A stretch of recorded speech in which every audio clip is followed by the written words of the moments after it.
This past Monday marked 69 years since the Russian army entered the Nazi death camps of Auschwitz and the adjacent Auschwitz II, known as Birkenau. Even the war-hardened Russian soldiers were shocked by what they found as they liberated these savage hellholes. On Monday, the majority of the Israeli Knesset and a large contingent of the Polish government assembled on the grounds of Auschwitz and Birkenau, along with survivors of the Holocaust, to mark the day of liberation. The Jews who came Monday were not captives or victims, but conquerors and victors. They represent a strong, stable, and prosperous democracy. Many of them are the descendants of Holocaust victims and survivors, but for every Jew in the world, Auschwitz and Birkenau represent the almost successful effort by Hitler to eliminate all Jews from the earth. Jews, first from Poland and then from throughout Europe, were transported to Auschwitz, the largest and most notorious of the Nazi concentration camps. It was there, and later the much larger Birkenau, that the Germans perfected the art of murdering human beings. Auschwitz and Birkenau became the models for the so-called final solution. In addition to the members of the Israeli Knesset, a bipartisan delegation from Congress, including House Majority Leader Eric Cantor, Democrat Carolyn Maloney of New York, and Republican Darrell Issa of California attended.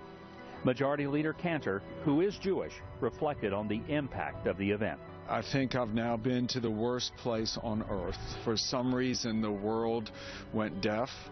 Silence took hold.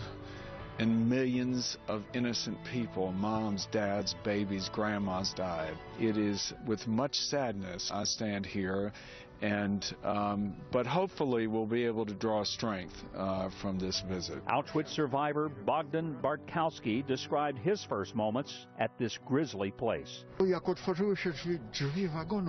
the doors of the car opened, we were hit with the bright light of the huge spotlights. All areas of the camp were dim, but the unloading of the passenger areas was lit by lamps. There was a large group of prisoners or men wearing clothes with stripes. Dogs were barking, and there was a terrible smell. We didn't know what the smell was. We could only see the chimneys with the flames a few meters high. We didn't know that it was the crematorium. You can't come here without it impacting you, regardless of whether you had family here, regardless of whether you're Jewish.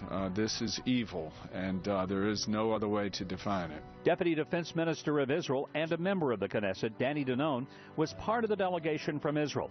And I asked him about the significance of his standing on the grounds of Auschwitz as a leader in the government of a Jewish state. 69 years ago, the Jews were massacred here. If you would have told them that one day 60 members of the Israeli parliament will come here to show solidarity, to show strength, we are proud today. We come here, we remember, and we say that we cannot rely on anyone. And we will never forget what happened here in Auschwitz. It was brutally cold on the day we were there, in single digits with a wind chill well below zero. Even with our coats and scarves, we shivered.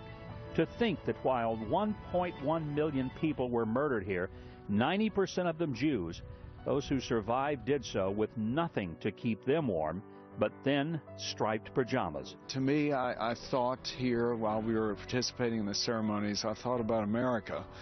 And what America has given this world, what America has given me, my family. You know, as an American Jew, I feel tremendously blessed as Majority Leader visiting this place, this awful, awful place, and just hopefully will leave with renewed strength to live up for the ideals that our country was built on, to be there for freedom, loving people everywhere, and never again to be silent. And I think that's the lesson that we all have to take with us from Auschwitz. We can never be silent.